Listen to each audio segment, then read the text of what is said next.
This video will only find you when you're ready, Carl. Jung's hidden truth. There are moments in life that feel impossible to explain. A message, a sign, a coincidence, something finds you exactly when you need it most. Carl Jung called this synchronicity, the mysterious alignment between the inner and outer worlds. You didn't find this video by chance. It found you because a deeper part of you, the part that has been waiting, questioning, and seeking, is finally ready to awaken. The moment you recognize meaning in what seems accidental is the moment your soul begins to transform. Part 1. The Law of Synchronicity: Why this moment found you. Carl Jung's theory of synchronicity is one of the most misunderstood yet most revolutionary ideas in modern psychology. It challenges the traditional notion that life events are random or purely determined by physical causes. Instead, it proposes that the psyche and the external world are intertwined in a meaningful pattern, a web of connections where internal psychological states manifest through outer events. When something appears in your life at the precise moment you need it, a person, a dream, or even a message like this one, Jung would not call it coincidence. He would call it a synchronistic event. From a depth psychological perspective, synchronicity reveals that the unconscious is not confined within the mind.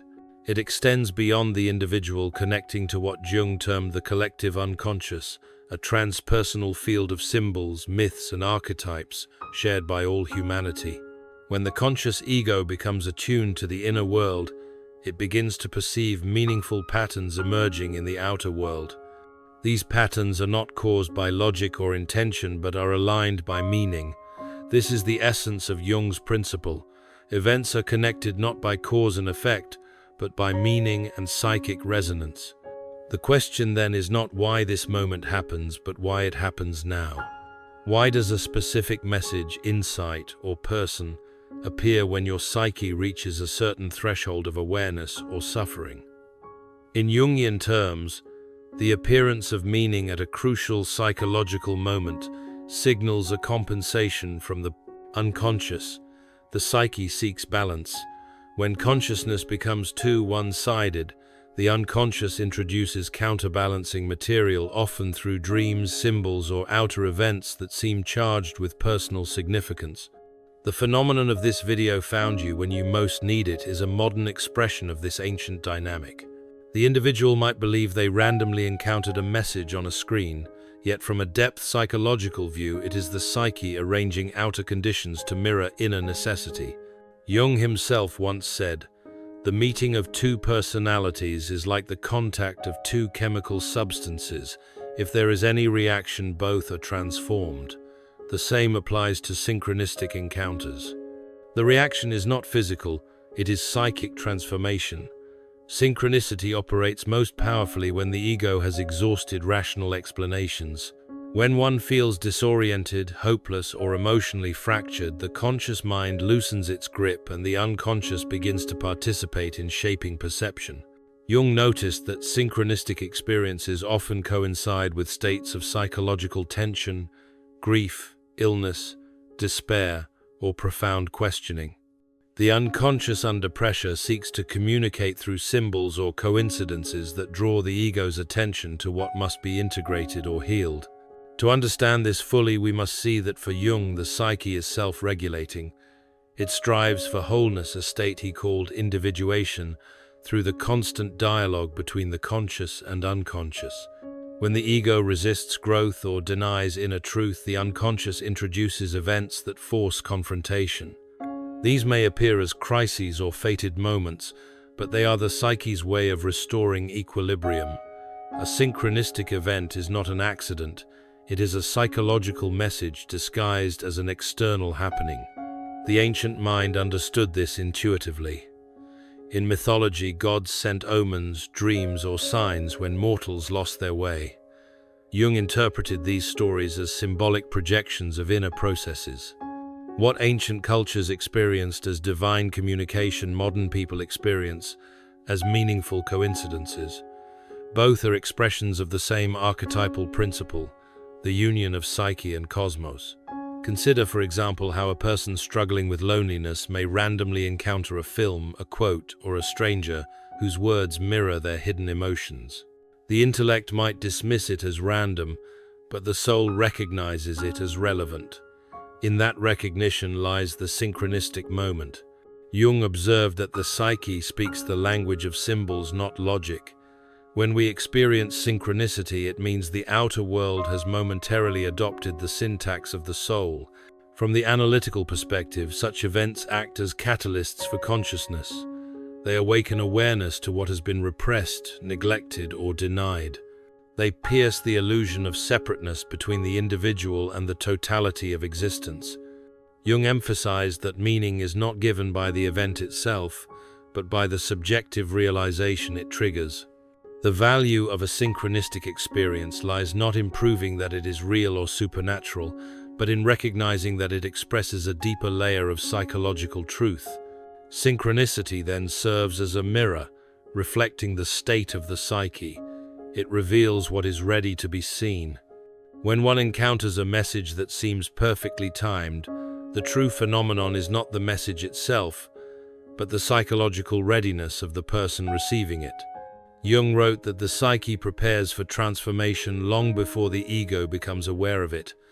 When the moment arrives, consciousness catches up with what the unconscious has already set in motion.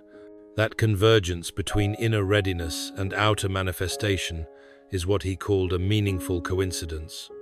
Jung first formulated this idea through his collaboration with physicist Wolfgang Pauli. Together they explored the parallels between the psychic and the physical worlds. Pauli's dreams filled with symbols of atomic structures and mathematical harmony convinced Jung that the psyche and matter share a common order, a unifying principle he called the unus mundus, or one world. Synchronicity in this sense is not a magical event, but an instance where the hidden unity of psyche and matter briefly becomes visible. The inner and outer realms, normally divided, synchronize around a shared meaning. For Jung, the law of synchronicity was not mystical but empirical. He observed it repeatedly in clinical settings. Patients would dream of specific images, only for them to appear in reality shortly after. In one famous case, a patient described a dream about a golden scarab, a symbol of rebirth in Egyptian mythology. As she recounted it, a scarab-like beetle tapped at the window. Jung opened it, caught the insect, and presented it to her. The coincidence shattered her rational resistance, opening her to transformation. For Jung, this was synchronicity in action, an inner image manifesting outwardly to propel psychological change. This example illustrates the essence of why this moment found you. The psyche, through its symbolic intelligence, arranges external circumstances to reflect internal necessity. When you are ready to confront a truth or awaken from illusion, reality aligns itself accordingly. The moment is not engineered by conscious will, but emerges from the dynamic interplay between the conscious and unconscious. In Jungian terms, such an event often marks the beginning of a numinous experience, an encounter with something greater than the ego. Numinous derives from the Latin numen, meaning divine presence. Jung used the term to describe experiences that evoke awe, mystery, or deep emotional resonance. When you feel that something found you, it is because you have touched the numinous dimension of the psyche, that place where personal meaning merges with transpersonal order. At a deeper level, synchronicity demonstrates that time and causality, as understood by the ego, are insufficient to explain psychological reality.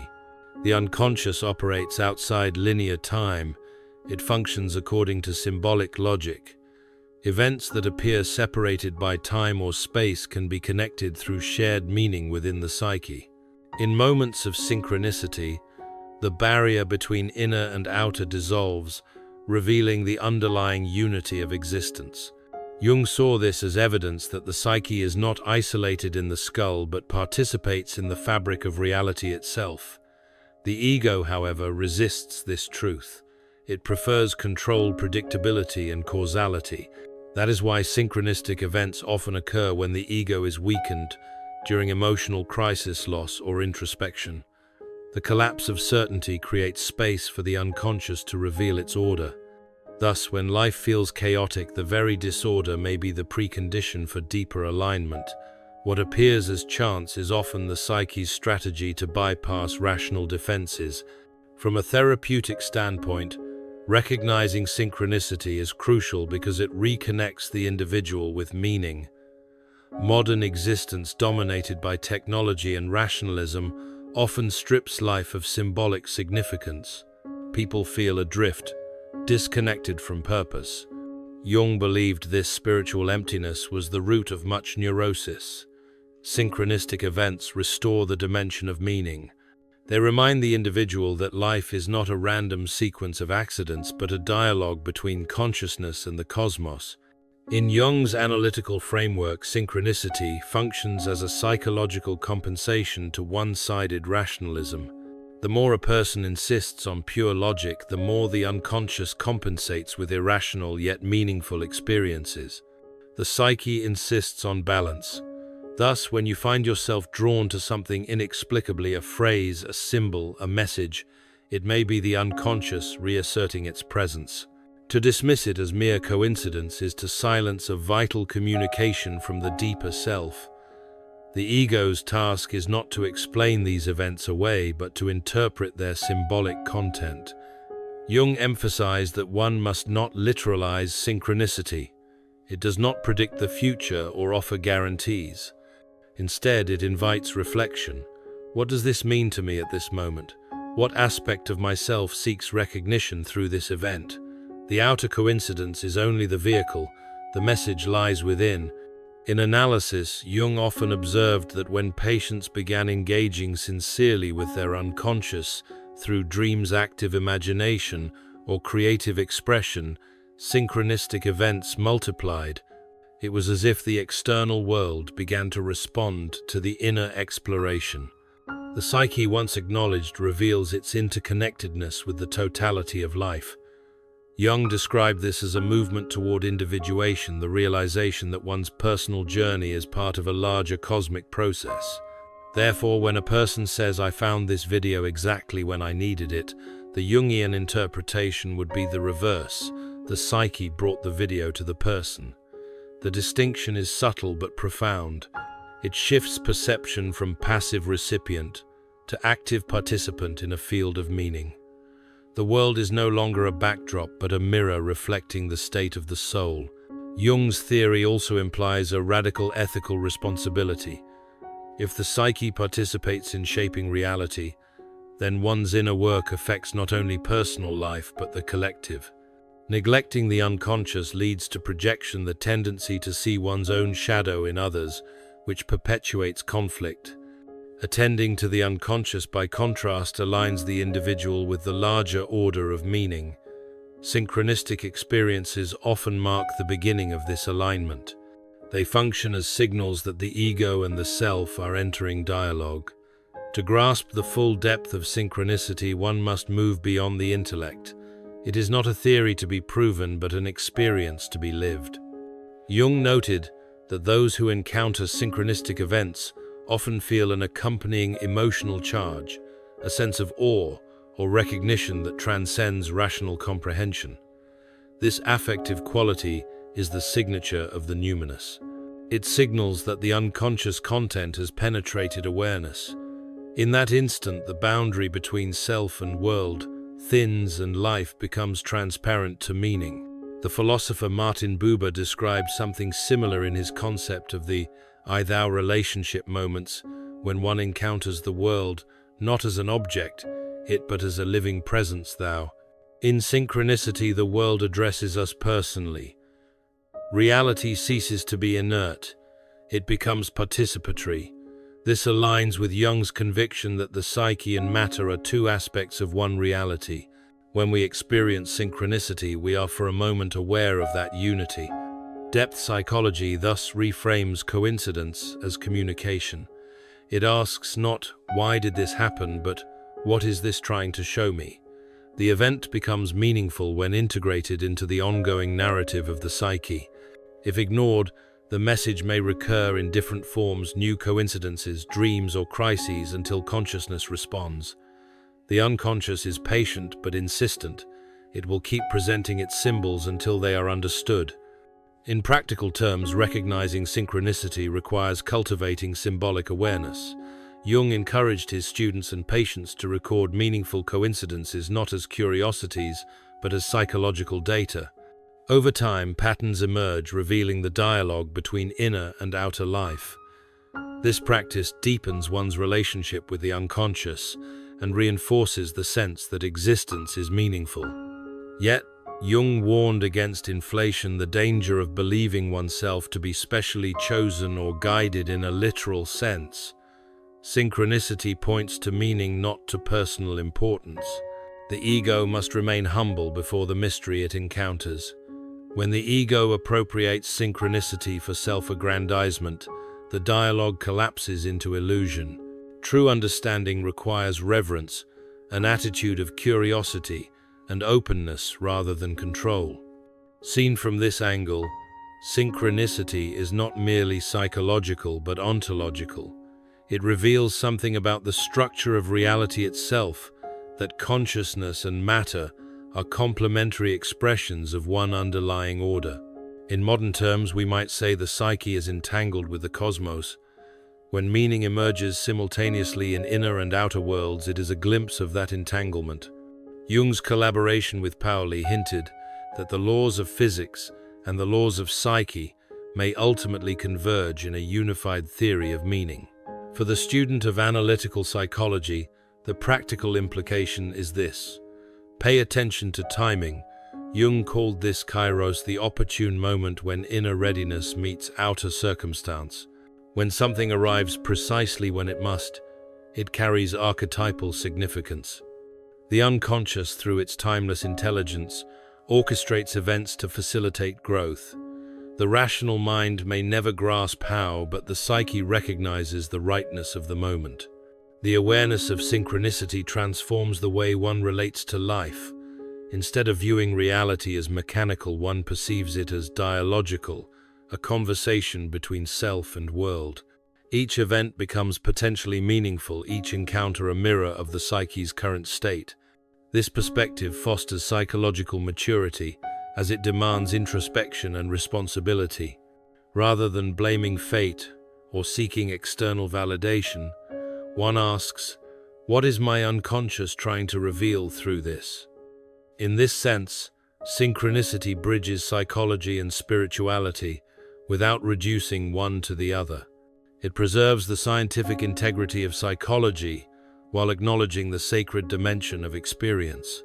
Jung often said that the modern individual suffers from loss of soul, the disconnection from meaning. Synchronistic awareness restores that connection. It reminds us that the psyche is not isolated but participates in a greater order of being. Thus, when you encounter something precisely when you need it, whether a book, a dream, or a message, it is not luck. It is the psyche speaking in the only language it knows: symbols, timing, and resonance. The analytical task is to listen, interpret, and integrate the message into consciousness. Doing so advances the individuation process, the gradual realization of wholeness that is the goal of Jungian psychology. To ignore such moments is to miss opportunities for integration. To engage them is to collaborate with the unconscious in shaping one's destiny. The synchronistic moment is not an external miracle, but an internal alignment between what you are living and what you are meant to become. Part 2.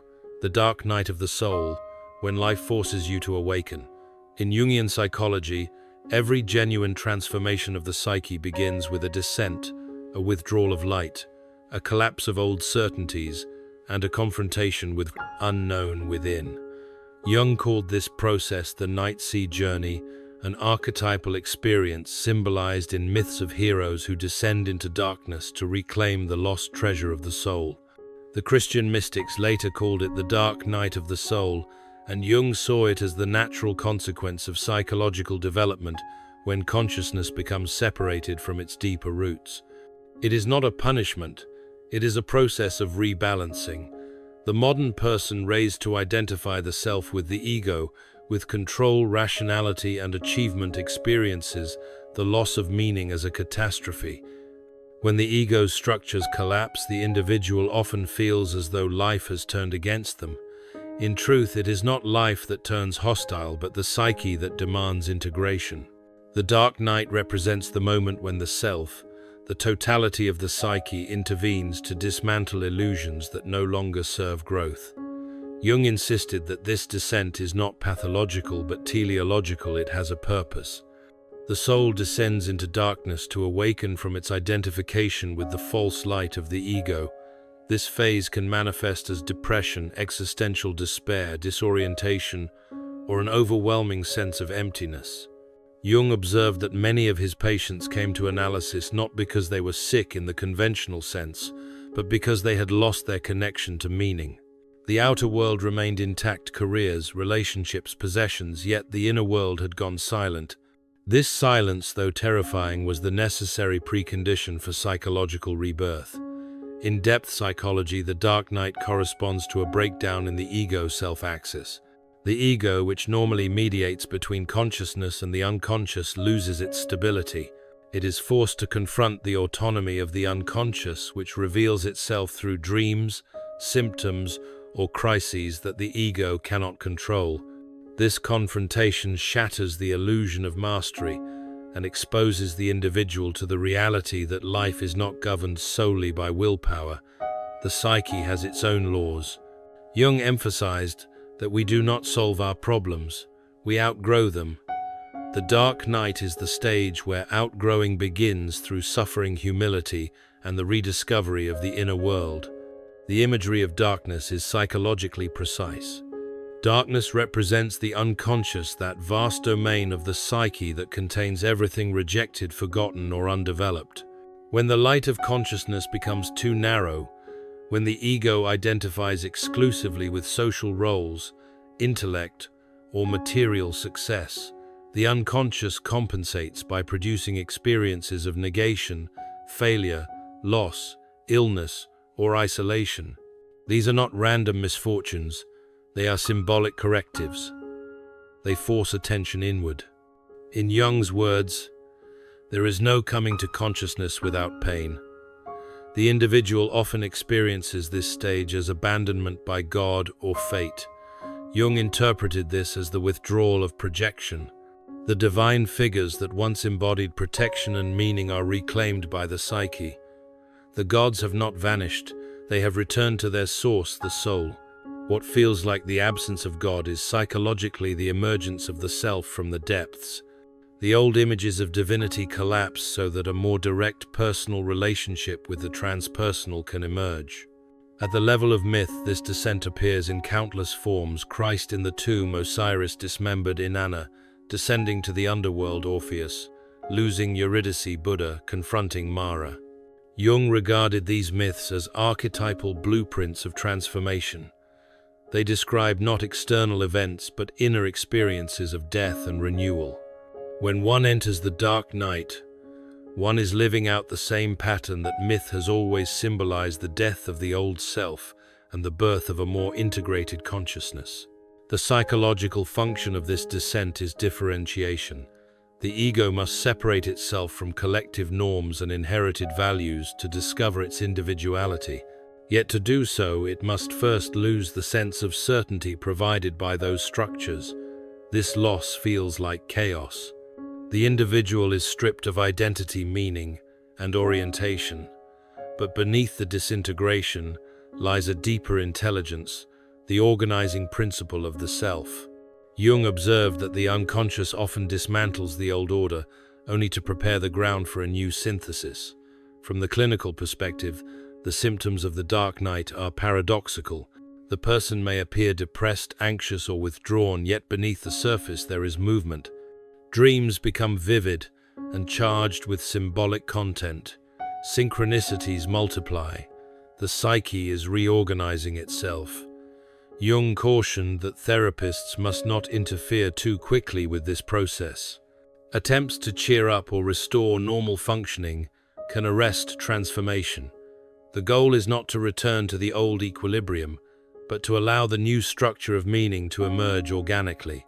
The crucial task in this stage is surrender.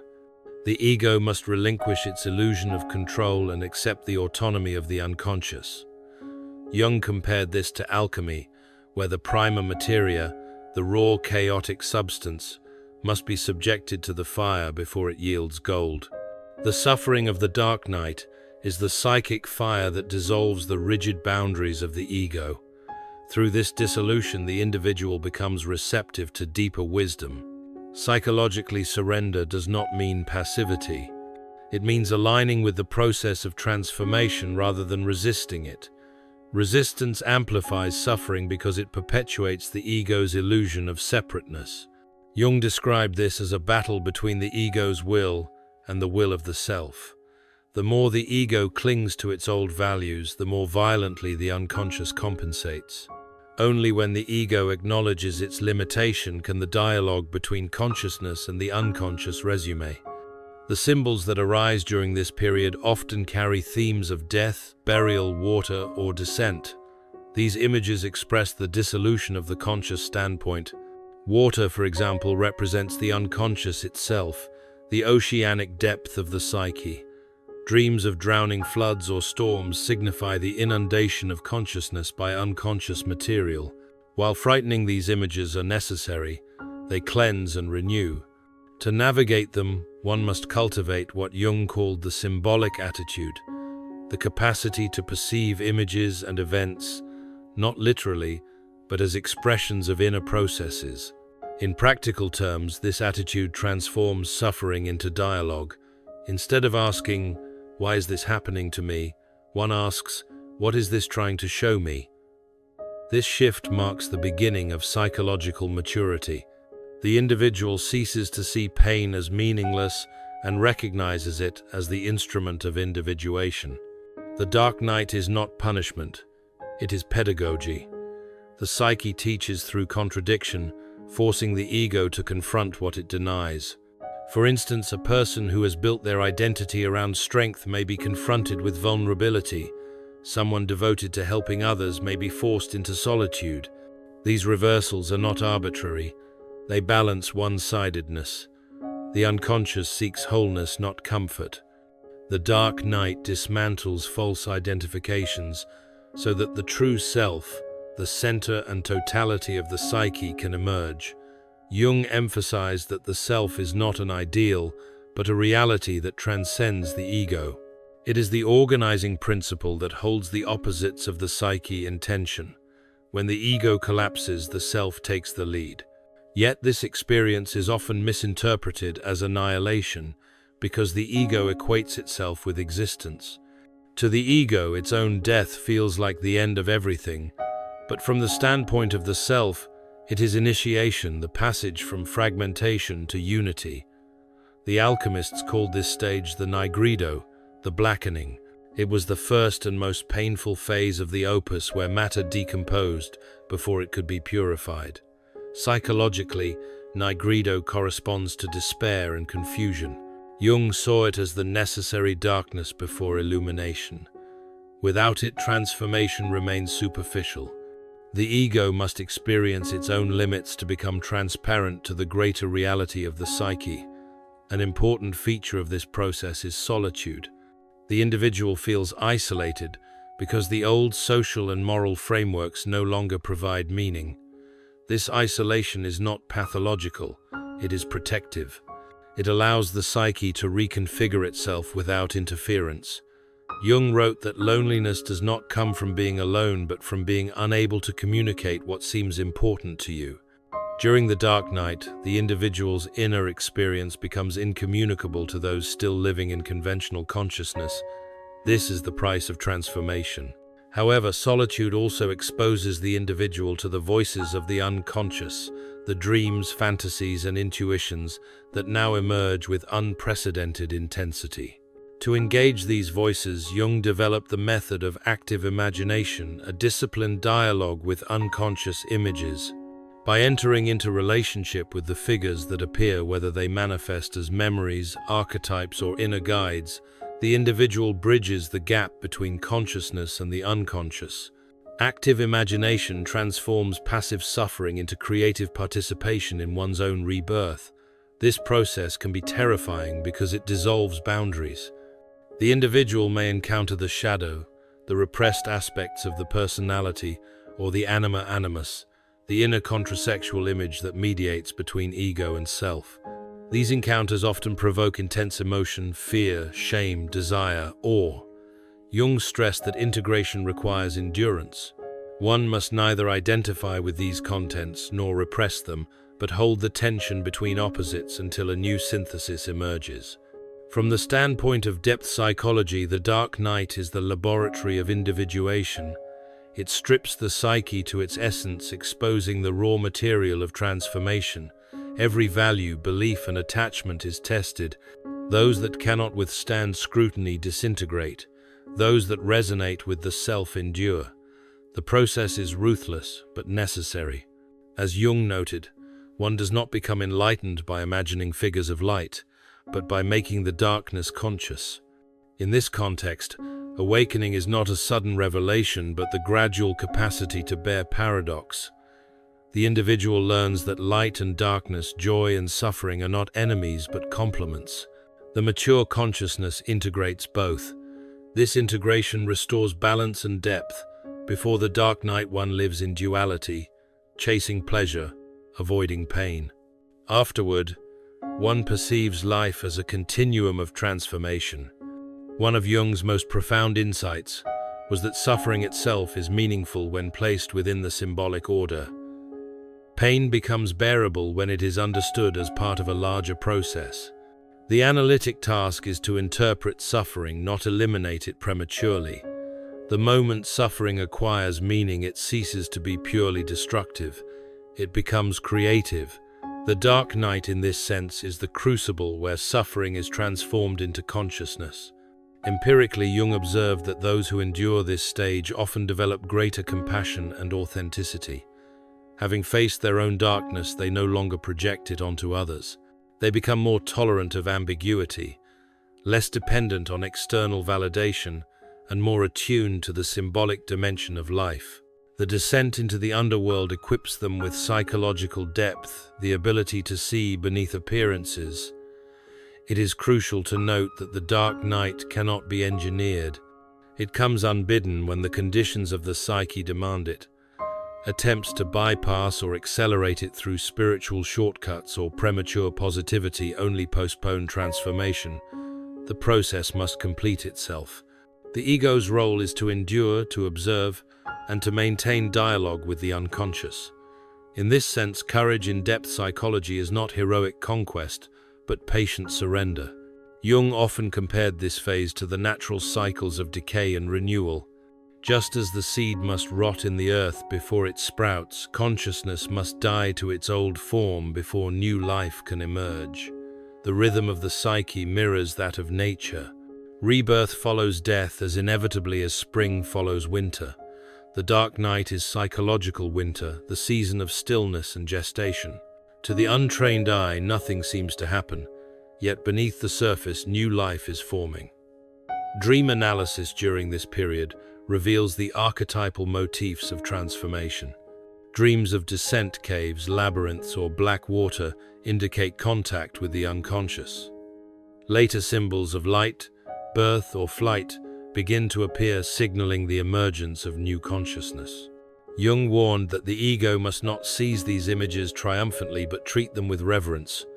The goal is integration, not domination. A fundamental danger during this stage is despair, the belief that the darkness is endless. Jung recognized this as an archetypal temptation. The ego, unable to perceive the larger pattern, assumes that loss of meaning is permanent, yet meaning is not lost, it is being redefined. The self, unlike the ego, operates according to a broader temporal rhythm. The task is endurance, to remain faithful to the process even when no light is visible. From a symbolic standpoint, despair represents the testing of faith, not religious faith in an external deity, but psychological faith in the process of individuation. Faith here means trust in the psyche's capacity for self-regulation. Just as the body heals wounds without conscious effort, the psyche too seeks wholeness through its own intelligence. The ego's task is to cooperate by suspending judgment and maintaining awareness. In this way, the dark night becomes a rite of passage. The individual who emerges is not the same as the one who entered. The ego, tempered by suffering, becomes more flexible, more transparent to the self. The person no longer lives merely as a social persona, but as a conscious participant in the unfolding of the psyche. Jung saw this as the birth of true individuality, the moment when one ceases to imitate collective values and begins to embody inner truth. The transformation also affects one's relationship to the world.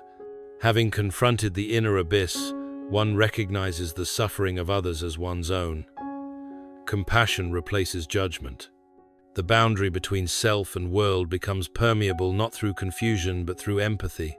This expanded consciousness corresponds to what Jung called the objective psyche awareness of the collective dimensions of the unconscious.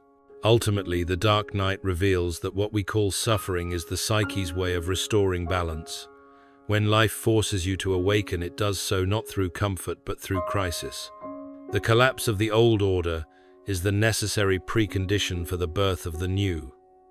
The individual who endures this process discovers that darkness is not the opposite of light but its foundation. Out of the night, consciousness is born. Part 3. The inner voice recognizing the call of the self. In Jungian psychology, the emergence of the inner voice represents one of the most decisive moments in the process of individuation. It signifies that consciousness has begun to listen to something deeper than the ego's constant chatter, something older, wiser, and more enduring than personal thought. Jung called this deeper source, the self, the central archetype of order, meaning, and wholeness within the psyche. The voice of the self does not speak through logic or argument, but through intuition, dreams, symbols, and subtle emotional resonances. To recognize this voice is to discern the difference between what we want and what we are called to become. In most people, the voice of the ego dominates. It speaks in the language of goals, fears, ambitions, and social conditioning. It thrives on comparison and control. The inner voice, by contrast, speaks in whispers, often at the edges of awareness through images, moods, or physical sensations. Jung observed that this voice is not easily heard because modern consciousness has been trained to value external authority and rational proof over inner experience. The result is a psychic imbalance. The individual becomes alienated from their own symbolic life. The call of the self often arrives at moments of crisis, when the ego's strategies no longer suffice. It is not a pleasant call. It frequently manifests as restlessness, discontent, or a sense that life's familiar patterns have lost meaning. Jung described this as a summons from the depths, an invitation to dialogue with the unconscious. The ego may interpret this as anxiety or depression, but psychologically it represents the self seeking to integrate neglected aspects of the psyche. The symptom is the message. Recognizing the call requires what Jung termed the symbolic attitude, the ability to interpret inner and outer events as expressions of psychic meaning rather than literal occurrences. For example, a recurring dream of missing a train may symbolize not transportation anxiety, but a deeper fear of missing one's destiny. A sudden fascination with certain symbols, a bird, a number, a phrase, may indicate the psyche's attempt to communicate through archetypal language. The self speaks in metaphors, not arguments. The challenge lies in distinguishing the authentic inner voice from the countless other voices within the psyche, the voices of the persona, the shadow, the collective, and the complexes. Jung cautioned that not every impulse or intuition is divine. Some are distortions arising from unconscious identification. The true voice of the self carries a distinctive quality. It evokes both humility and clarity. It does not flatter the ego, it confronts it. It does not impose fear, it instills purpose. Its authority derives not from external validation, but from the sense of inner necessity it awakens. To cultivate receptivity to this voice, Jung emphasized the importance of inner silence, a condition modern people find almost impossible. The constant stimulation of media work and social obligations fills the mind with noise, drowning out subtler perceptions. Depth psychology insists that psychological development requires intervals of withdrawal, solitude, and reflection. Only in silence does the self reveal its direction. Jung once said that who looks outside dreams, who looks inside awakes. The act of looking inward is the act of awakening to the self's guidance. In analytic practice, this inner dialogue is often initiated through dream analysis and active imagination. Dreams are spontaneous productions of the unconscious, offering insight into the state of the psyche. Jung observed that dreams frequently anticipate conscious developments before the ego understands them. They serve as letters from the self written in the symbolic language of myth. Active imagination, on the other hand, is a deliberate method of engaging with these inner images while awake. The analyst or individual allows a dream figure, symbol, or emotion to unfold through imagination, writing, or art, entering into dialogue with it. Through this conversation, the ego learns to listen rather than dictate. Listening is a radical act in Jungian psychology. The modern ego believes in doing, fixing, and achieving. It fears the passivity of listening, yet the psyche does not grow through force. It unfolds organically when given attention. The inner voice cannot be coerced, it must be invited. Jung noted that many psychological disturbances stem from the refusal to listen. When the ego ignores the unconscious expresses itself through symptoms or external events, what Jung called psychic compensation. By acknowledging the voice voluntarily, one prevents it from erupting destructively. The inner voice often contradicts social expectations. It may urge the individual to abandon a successful career, end a relationship, or pursue a creative path that defies logic. From the standpoint of the collective, such choices appear irrational. From the standpoint of the psyche, they represent fidelity to the self. Jung considered individuation a moral process, not in the conventional sense of obedience to external rules, but as obedience to one's inner truth. To betray the inner voice is to live inauthentically. To follow it is to risk the disapproval of the world but gain integration of the soul. The myth of the hero exemplifies this dynamic. Every hero begins in the ordinary world bound by convention until a call disrupts the familiar order. The call is often refused at first. The ego resists transformation, but eventually necessity compels acceptance. The journey that follows through trials, encounters with the shadow, and confrontation with the unknown symbolizes the dialogue between ego and self. The hero's return with the treasure mirrors the integration of unconscious contents into consciousness. In Jung's view, each person lives out this myth internally.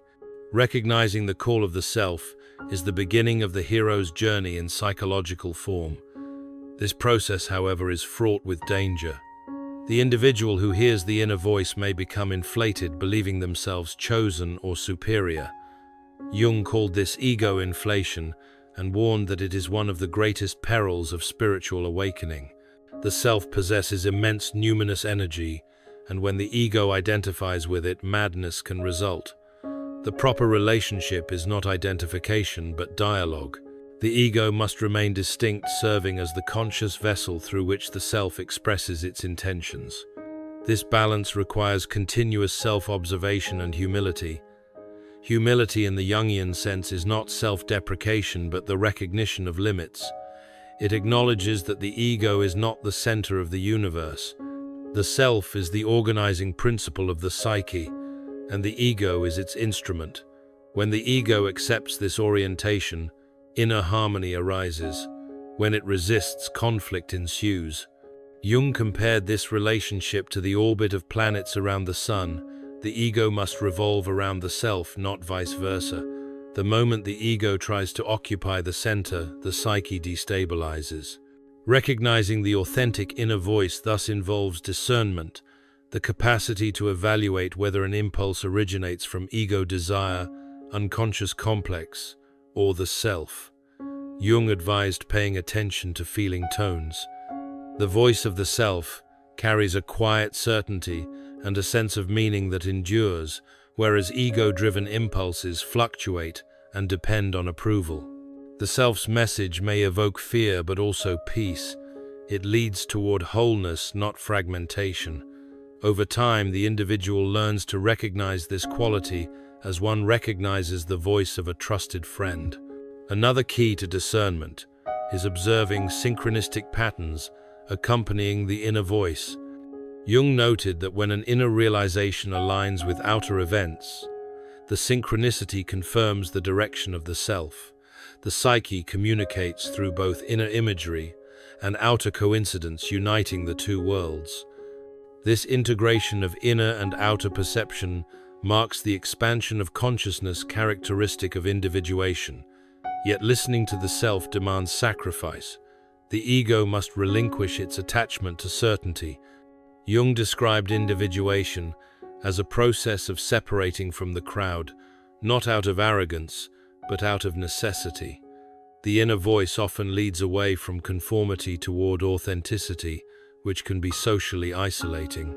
The individual discovers that belonging to oneself sometimes means standing alone. This solitude, however, is not emptiness. It is the space where the psyche speaks freely.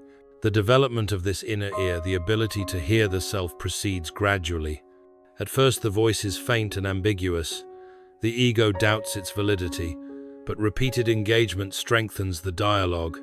Each time the individual acts in accordance with inner guidance, the connection deepens. Jung likened this to building a bridge between islands. Over time, the flow of meaning becomes continuous. This inner dialogue is not always comfortable. The self often demands the confrontation of shadow material, those traits and memories the ego would rather ignore. The inner voice does not flatter. It exposes. It may reveal selfish motives behind altruistic acts or unconscious projections in relationships. These revelations can be painful, but they are necessary for integrity. Jung defined psychological maturity as the capacity to bear the truth about oneself without collapse or denial. The self calls us to this maturity.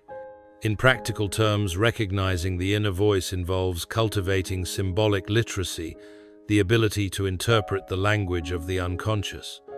Symbols bridge the gap between conscious understanding and unconscious meaning. They are not mere signs, but living realities that point beyond themselves. When a particular symbol recurs in dreams, art, or daily life, it signals an archetypal theme seeking integration. For instance, repeated images of doors or thresholds may indicate an imminent transition in consciousness. Recurring animals may represent instinctual energies requiring acknowledgement. The task is not to decode these symbols mechanically, but to feel their resonance. Jung emphasized that each person must develop a personal relationship with the unconscious. No external authority can mediate it. The inner voice is not an oracle to be consulted occasionally, but a constant companion in the dialogue of life. Ignoring it leads to stagnation. Engaging it leads to transformation. This relationship requires honesty, patience, and the courage to act on inner conviction, even when the outcome is uncertain. The ego's resistance to the self often takes the form of rationalization. The individual hears the inner call but dismisses it as impractical. Jung considered such resistance inevitable. Consciousness expands through conflict. The goal is not to annihilate resistance, but to examine it. What fear lies beneath the refusal? Usually it is the fear of loss of identity, security, or approval. Yet individuation demands precisely these sacrifices. The old self must die for the new to emerge. The voice of the self, though compassionate, is uncompromising in its demand for authenticity. From a clinical standpoint, the moment a patient begins to recognize the inner voice marks a turning point in analysis. The locus of authority shifts from the analyst to the patient's own psyche. The individual no longer seeks answers from outside, but from within. Jung viewed this as the ultimate goal of therapy, to restore the individual's dialogue with the self, so that guidance arises spontaneously. When this dialogue matures, the analyst becomes unnecessary. The person becomes their own interpreter of meaning. The quality of this inner dialogue determines psychological health. A harmonious relationship between ego and self produces vitality, creativity, and resilience. A broken relationship results in neurosis symptoms that express the psyche's unmet need for communication. Jung observed that many neuroses stem from the suppression of inner guidance. When the self's demands are ignored, energy stagnates, manifesting as anxiety or compulsive behavior. Restoring contact with the inner voice releases this trapped energy, allowing life to flow again. At a deeper level, the call of the self is not merely personal but archetypal. It expresses the universal human drive toward wholeness. Every culture encodes this process in myth: the vision quest, the pilgrimage, the initiation. The form varies, but the essence is the same: withdrawal from ordinary life encounter with the sacred return transformed. The inner voice is the modern equivalent of the ancient oracle, guiding the individual through this timeless journey of transformation. Jung's own life illustrates the power of this voice. After his break with Freud, he entered a period of profound inner turmoil. Dreams and visions overwhelmed him, threatening his sanity. Yet instead of repressing them, he engaged them through active imagination. From this dialogue emerged the material later published as the Red Book. Jung regarded this experience as his confrontation with the unconscious, his personal individuation process. It taught him that the psyche, if listened to, contains its own wisdom. The task of the ego is not to dominate, but to serve as witness and collaborator. The modern world, with its emphasis on external achievement, often pathologizes introspection. Silence and solitude are mistaken for weakness.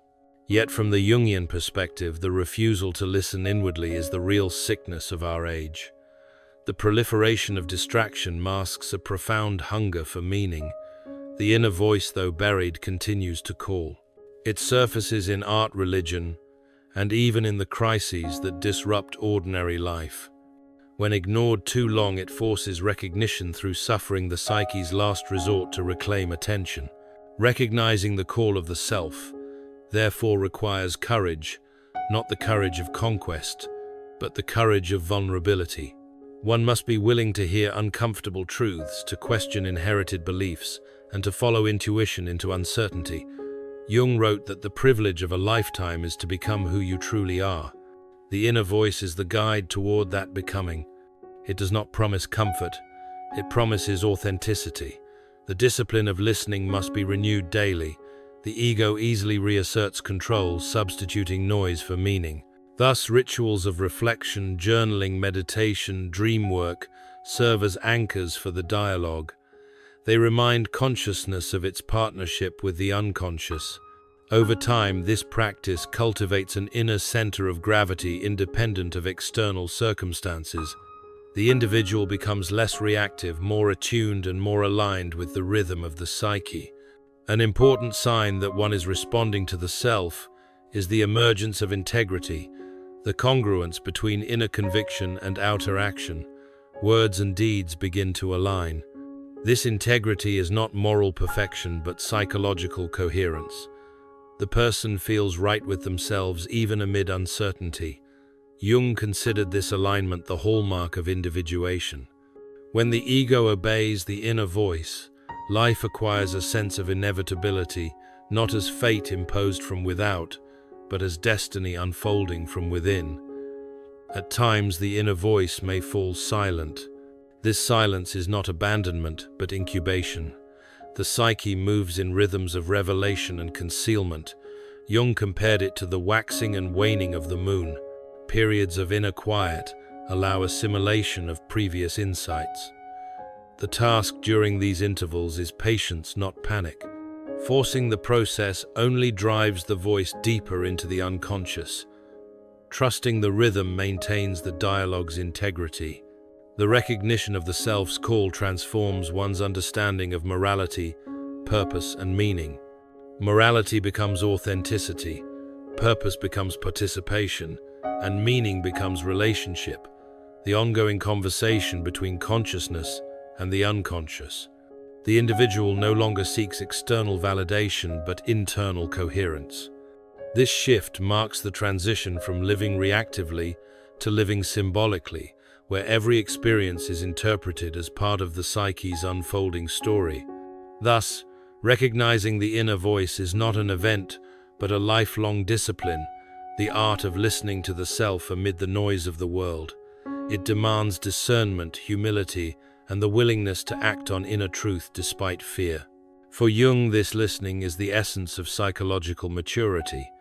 The self, once recognized, becomes the compass of life, guiding the individual toward wholeness through the mysterious, often paradoxical language of the soul.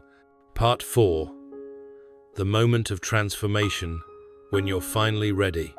In Jungian depth psychology, transformation does not occur by chance. It arises at the precise moment when the psyche has accumulated sufficient tension between opposites, when the conscious ego, having endured darkness, resistance, and self-confrontation, finally reaches the threshold of surrender. This threshold is not a place of defeat, but of readiness. Jung called this the moment of individuation, when the self reveals itself as the guiding center of the psyche. The moment of transformation marks the birth of a new consciousness, one that no longer identifies exclusively with the ego, but participates in the greater totality of the self. Transformation begins invisibly. The ego believes it has reached the end, despair, fatigue, or emptiness, yet from the perspective of the self, this collapse is preparation. The psyche must break the old vessel before it can contain new meaning. Jung often compared this process to alchemy before gold can be produced. The prima materia must undergo dissolution. Psychological transformation follows the same principle. The structures that once sustained identity dissolve, and in their disintegration lies the seed of renewal. The death of certainty becomes the womb of rebirth. The critical moment occurs when the ego ceases to resist. The unconscious, once feared as chaos, begins to appear as intelligence. The individual recognizes that what seemed like punishment was in fact instruction. Jung wrote that the gods have become diseases because modern consciousness no longer relates symbolically to the transpersonal forces within. When the ego finally recognizes its limits, these forces cease to torment and begin to guide. The psyche, long divided against itself, starts to move toward integration. This readiness cannot be willed. It ripens naturally through suffering, reflection, and the slow erosion of illusion. The individual may not even realize transformation is occurring until afterward. Jung emphasized that change in the psyche is often unconscious at first. Symbols, dreams, and synchronicities indicate the shift before the ego comprehends it. The feeling tone changes, despair gives way to quiet expectancy, fear to curiosity. The individual senses that something within is aligning, as if an invisible order has replaced chaos. At the moment of transformation, time itself seems to alter. Linear progression gives way to a sense of simultaneity. The past, present, and potential future converge into a single meaningful whole. This phenomenon reflects the activation of the self, which transcends temporal boundaries. The ego experiences this as revelation or illumination. Yet in Jungian terms, it is not mystical ecstasy but psychological realization, the recognition that the opposites within the psyche, conscious and unconscious, light and shadow, masculine and feminine, belong to the same whole. The self, as the archetype of totality, orchestrates this union. The transformation is not the elimination of conflict, but the capacity to hold it consciously. Jung called this the transcendent function, the process by which the tension between opposites generates a new attitude. When the ego can endure the paradox without repression or identification, a third element emerges, a synthesis that transcends both poles. This synthesis is not an intellectual compromise, but a living symbol that reconfigures consciousness. It manifests as insight, serenity, or renewed creativity. The psyche, having balanced its energies, produces a more inclusive awareness. The alchemical image of the conjunctio, the sacred marriage, captures this stage vividly. It represents the union of opposites, king and queen, sun and moon, spirit and matter. Psychologically, it symbolizes the integration of the ego with the self. This union does not abolish individuality but deepens it. The person becomes a vessel through which the total psyche expresses itself. The ego, once autonomous and defensive, becomes transparent, allowing the energy of the self to flow through without distortion. This is what Jung meant by living from the center. At this stage, external validation loses significance. The individual's orientation shifts from outer approval to inner coherence. Jung observed that people who undergo genuine transformation exhibit a quiet authority not derived from social status, but from alignment with their inner truth. They act not out of compulsion but necessity, what Jung called inner vocation. This vocation is not a profession but a psychological destiny, the realization of one's innate pattern, the imago Dei within the soul. The person who lives from this center no longer asks, "What should I do?" but rather, "What wants to be done through me?" Yet the moment of transformation is rarely dramatic. It unfolds subtly like dawn after a long night. There is no triumphant fanfare, no final liberation. Instead, there is an unmistakable stillness, the sense that struggle has given way to flow. The psyche no longer fights itself. Jung described this as the stilling of the opposites, a psychic equilibrium that arises when consciousness and the unconscious collaborate. The person feels anchored yet open, finite yet connected to something infinite. This paradoxical state marks the beginning of true freedom. Transformation also redefines the relationship to suffering. Pain does not vanish, but its meaning changes. The individual understands that suffering was never senseless. It was the language through which the psyche demanded growth. Jung insisted that meaning, not happiness, is the cure for most psychological disorders. Once suffering acquires symbolic meaning, it ceases to be purely destructive. It becomes creative tension, the raw energy that fuels individuation. The transformed consciousness, therefore, no longer avoids pain but integrates it as part of life's totality. From a therapeutic standpoint, this stage is evident when the analysand stops seeking rescue from the analyst and assumes responsibility for their own psyche. The transference, that powerful projection of the self onto the therapist, dissolves, revealing the autonomy of the self within the patient. The analyst is no longer a savior but a witness. The patient becomes both the healer and the healed. Jung described this as the withdrawal of projections, a crucial milestone in individuation. By reclaiming the self from external figures, the individual becomes whole. The integration of shadow plays a pivotal role in this moment. The shadow, everything disowned, denied, or repressed, becomes recognized as part of the total personality. The person no longer splits experience into good and evil, but acknowledges the moral ambiguity inherent in human nature. Jung regarded this as the foundation of wisdom, the realization that the capacity for both light and darkness resides in everyone. Without this acceptance, consciousness remains one-sided and immature. Transformation requires the reconciliation of these polarities, not their elimination. Similarly, the integration of the anima, or animus, the contrasexual archetype, deepens psychological wholeness. The man reconnects with feeling and imagination. The woman integrates logos and discernment. These inner figures, once projected onto partners, are now recognized as inner realities. Relationships become freer and less possessive as the individual no longer seeks completion through the other. The energy once bound in projection becomes available for creativity and spirituality. This release of libido signals the consolidation of transformation. A hallmark of this phase is increased synchronicity. The outer world begins to reflect the inner harmony of the psyche. Events unfold with a sense of rightness, as though guided by an unseen order. Jung saw this not as supernatural intervention, but as evidence of the psyche's participation in the totality of reality, what he called the unus mundus, the one world underlying psyche and matter. When inner and outer worlds correspond, life feels meaningful. The individual experiences alignment with the flow of existence, what ancient philosophy might call Tao or Logos. The moment of transformation also involves a reorientation toward death. Having confronted psychological death during the dark night, the individual no longer fears physical mortality in the same way.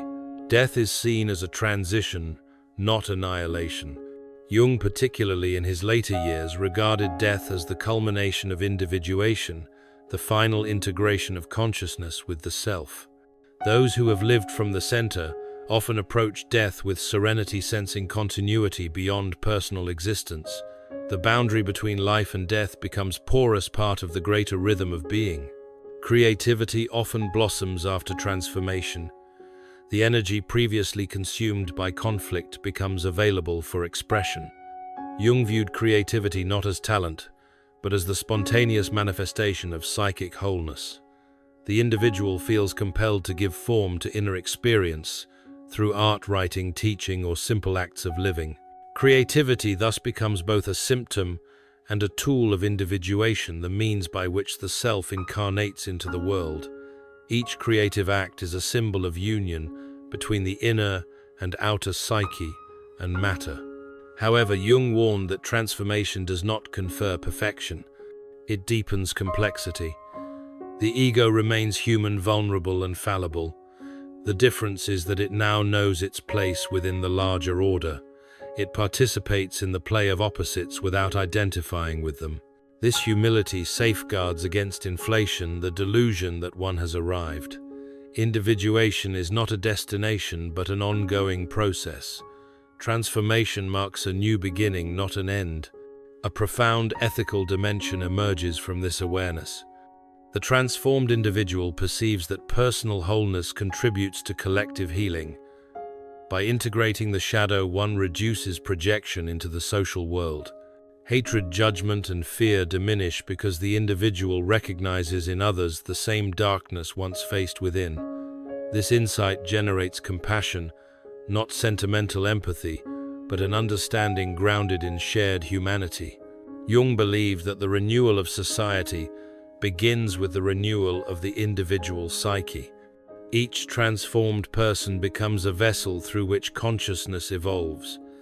In symbolic terms, the moment of transformation corresponds to the alchemical gold, the union of spirit and matter. But Jung stressed that this gold is psychological, not literal. It is the state in which opposites coexist without mutual destruction. The person experiences unity without losing individuality, transcendence without escape from reality. The world once perceived as hostile or meaningless becomes transparent to the divine. Jung called this the experience of the self as numinosum, a living presence that imbues existence with sacred significance.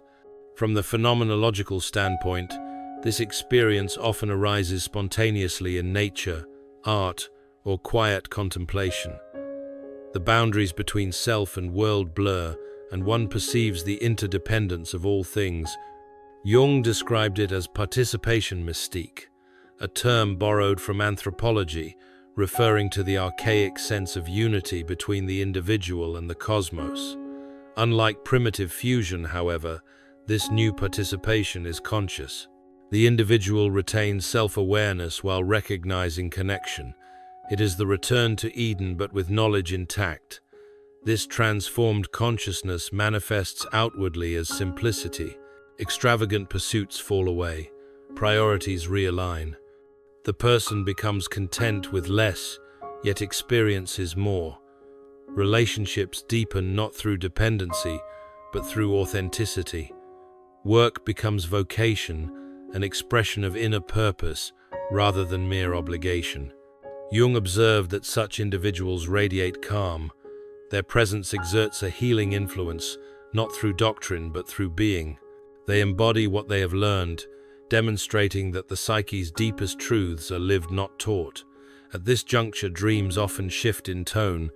Where once they depicted struggle or descent, they now portray ascent, integration, or illumination. Common motifs include the emergence of light climbing stairs, discovering treasure, or reconciling with former enemies. These images signal the psyche's movement toward wholeness. Yet Jung urged caution: the ego must not interpret these dreams as final achievement. The psyche is cyclical. After every ascent comes another descent. Transformation is a rhythm, not a permanent state. Psychologically, readiness for transformation implies that consciousness can now bear paradox without fragmentation. The person understands that opposites love and hate, joy and sorrow, creation and destruction are interdependent. This insight produces equanimity. One no longer oscillates between extremes but perceives their unity. Jung called this enantiodromia, the tendency of things to turn into their opposite. Recognizing this law frees the individual from moral rigidity and existential despair. Life becomes a dynamic balance rather than a battlefield. In clinical observation, individuals who reach this level display a new capacity for symbolic living. They interpret events, relationships, and emotions as expressions of inner processes. Projection diminishes, introspection deepens. The world becomes a mirror, not an enemy. This attitude restores the sacred dimension of everyday existence. Washing dishes, caring for a child, or walking through a forest can evoke the same reverence once reserved for temples. The divine is no longer external, it is immanent in all things. At the biological level, transformation manifests as renewed vitality.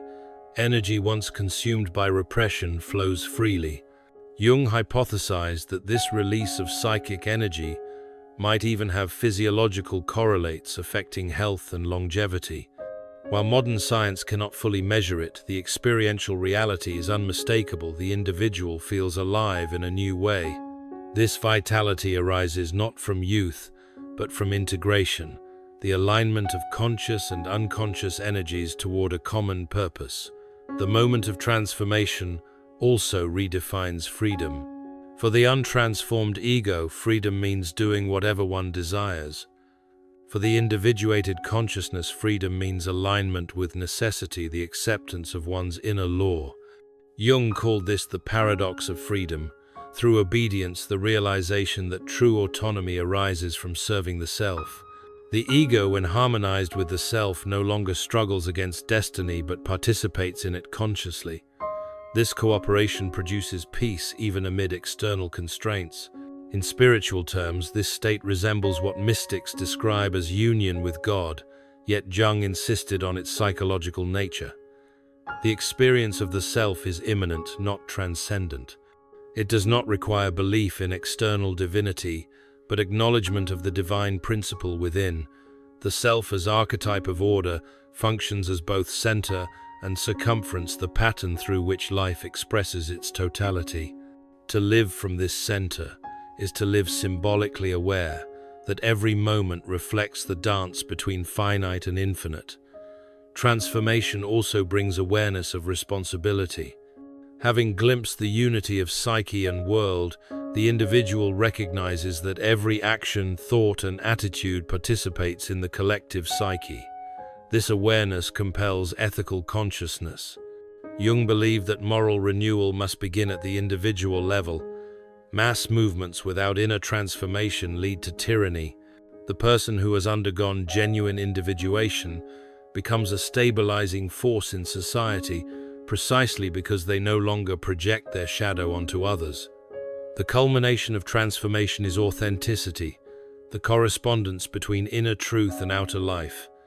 This authenticity cannot be faked or taught.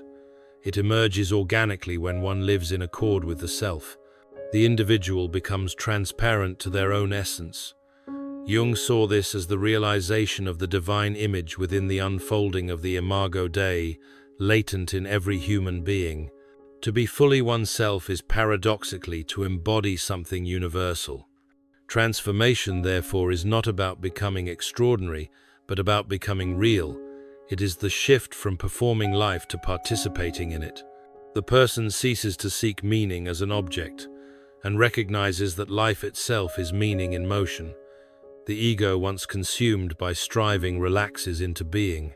This is the psychological equivalent of grace, not bestowed from without, but arising from alignment with the inner order of the psyche.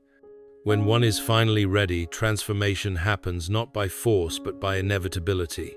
The readiness Jung described is not an intellectual decision but an existential ripening. It occurs when the inner contradictions have been lived to their end, when resistance has exhausted itself. Only then can the opposites reconcile. This is why transformation cannot be taught, prescribed, or hurried. Each soul follows its own rhythm, its own mysterious timing. The self orchestrates this process with precision, ensuring that revelation comes only when consciousness can bear it. When this moment arrives, the individual senses it unmistakably. There is no external sign, yet everything feels different. The world appears both the same and utterly new. Ordinary details shimmer with significance. One feels at home in existence, no longer exiled from meaning. Jung called this participation in the process of creation itself, the realization that consciousness is not separate from the unfolding of the world, but an active participant in it. This is the moment of transformation. When you are finally ready, life and psyche become one. If this video reached you, it means your soul was ready to hear what the world had been trying to tell you all along. You are not lost. You are in transition. Every shadow, every silence, every coincidence is guiding you back to yourself. The self, the center of your being, has been calling your name in a language older than words. Don't rush to understand it. Just listen, because the truth is simple. You didn't stumble upon this message. It found you at the exact moment your transformation began.